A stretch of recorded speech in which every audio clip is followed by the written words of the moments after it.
एटा में एक ही परिवार के 4 लोगों की हत्या के मामले में पुलिस ने मात्र 12 घंटे के अंदर चौंकाने वाला खुलासा किया। ऐसा खुलासा जिसे सुनकर लोगों के रोंगटे खड़े हो गए। लोगों ने दांतों तले उंगलियां दबा ली। दरअसल एटा के कोतवाली नगर क्षेत्र के नगला प्रेमी मोहल्ले में दवा कारोबारी कमल शाक्य की पत्नी रत्ना देवी, उनके पिता डॉक्टर गंगा सिंह शाक्य, माता श्यामा देवी और बेटी ज्योति की हत्या के बाद पूरे इलाके में हड़कंप मचा। सवाल उठा कि आखिर घर के अंदर दिन दहाड़े इतनी बड़ी वारदात को अंजाम किसने दिया। 19 जनवरी 2026 की दोपहर लगभग 1 बजे इस घटना को अंजाम देने की बात कही जा रही है। अब पुलिस की माने तो इस हत्याकांड को अंजाम देने वाला कोई और नहीं बल्कि घर का बेटा दवा कारोबारी कमल शाक्य बताया जा रहा है। तो इसमें घटना जब हुई है उस दौरान केवल जो सस्पेक्ट है हमारा जो कोमल है उनके लड़के वही मौजूद हैं। सीडीआर के माध्यम से भी उनकी बेटी ने भी ये पुष्टि की कि जब 1 बजे के आसपास फ़ोन किया गया था तो घर से पता चला था कि फादर उपस्थित हैं। और उनके जाने के बाद जो हमारे सस्पेक्ट थे, जो अब आरोपी हैं, उनके जाने के बाद और लड़के के आने के बीच में केवल 20 मिनट का अंतर है और 20 मिनट में कोई दूसरा आदमी आकर के कर जाए ये संभव नहीं है। ना ही कोई फुटेज और ना ही कोई एविडेंस ऐसे मिले हैं। तो इससे साबित हुआ कि घटना इनके द्वारा की गई है। जब इनसे पूछताछ हुई तो इन्होंने भी इस बात को स्वीकारा। टैक्टिक्स अपना के काफ़ी पूछताछ की गई। इनके कपड़े का फोरेंसिक एग्जामिनेशन कराया गया जिसमें इनके कपड़े पे और जूते पे ब्लड स्टेन मिले। दूसरे जनपद की टीम से भी इसको फोरेंसिकली एग्जामिन किया गया है और इनका मेडिकल कराया गया। तो जो इनका पाम है उसके जो फिंगर टिप्स हैं उस पर भी इंजरीज के निशान हैं। ऐसा प्रतीत हो रहा था कि कोई भारी चीज़ इनके हाथ में रगड़ खाई है। जो मर्डर वेपन था वो ईंट था जो घर के अंदर ही मौजूद था, सबसे उठा के ले आए थे। अगले महीने लगभग 10 फरवरी को बेटी ज्योति की शादी होनी थी। अब शादी के खर्चे को लेकर घर में विवाद चल रहा था। अब आरोप लगाया जा रहा है कि इसी विवाद को लेकर पति पत्नी के बीच यानी कि आरोपी कमल शाक्य और उसकी पत्नी के बीच विवाद हुआ। इसी विवाद में कमल शाक्य ने अपनी पत्नी को ईंटों से कूचकर मौत के घाट उतार दिया। मां की चीखने की आवाज सुनकर पहुंची बेटी को भी नहीं छोड़ा, अपनी बेटी को भी मार डाला। अब आरोप के मुताबिक पत्नी और बेटी की हत्या करने के बाद आरोपी कमल शाक्य ने अपनी मां और पिता को भी मौत के घाट उतारा।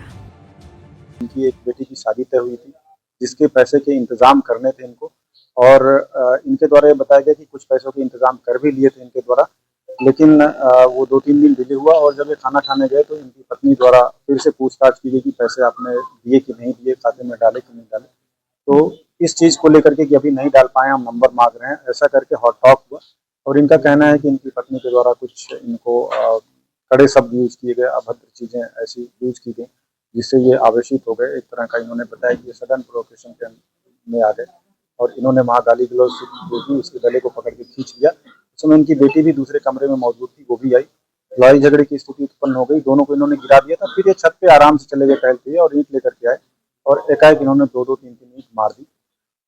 फिर इनकी जो मदर थी वो चिल्लाती हुई आई, शोर करने लगी तो इन्होंने मदर के सिर पे भी एक बार कर दिया। हालांकि उनकी डेथ नहीं हुई थी, वो नीचे गिर गई। फिर ये बाद में जो इनके फादर थे इनको लगा कि कहीं घटना पता ना चल जाए, साक्ष्यों को छुपाने और किसी को जानकारी ना हो, इस क्रम में इनके फादर जो कैंसर पेशेंट थे वो लेटे हुए थे, उनके भी सिर पे एक बार पाया गया जिससे उनकी भी डेथ हुई है। और फिर ये घर से निकल गए। उसके 20 मिनट बाद जैसा मैंने पहले बताया इनका बेटा आया, उसने इस घटना की सूचना दी। जाने के बाद ये अपने दुकान पे गए, वहाँ से 500 रुपये लिए और फिर टीपी नगर पेट्रोल पंप के पास 300 रुपये का इन्होंने पेट्रोल डलवाया। इनका ये कहना था कि ये स्वयं सोच रहे थे कि आगे जाकर के ये भी कहीं एक्सीडेंट होकर अपनी जीवन लीला समाप्त कर लेंगे, लेकिन इसी बीच इनकी बेटी का फोन गया कि कुछ घटना हो गई तो ये वापस आ गए।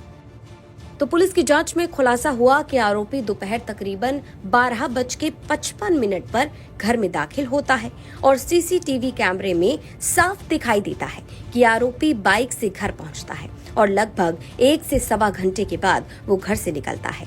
आरोपी के घर से बाहर जाते ही लगभग 20 मिनट के अंतराल पर उसका छोटा बेटा स्कूल से वापस लौटता है। बेटा जब घर लौटता है तो पैरों तले मानो जमीन खिसक गई। आरोपी के 9 साल के बेटे ने आसपास के पड़ोसियों को जानकारी दी जिसके बाद सभी के होश उड़ गए।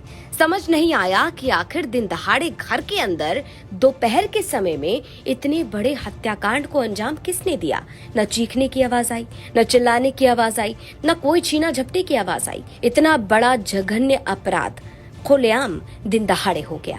अब इस हत्याकांड को लेकर पुलिस ने बड़ा खुलासा किया और घर के बेटे कमल शाक्य को गिरफ्तार कर लिया है। अब पुलिस आगे की कार्रवाई कर रही है।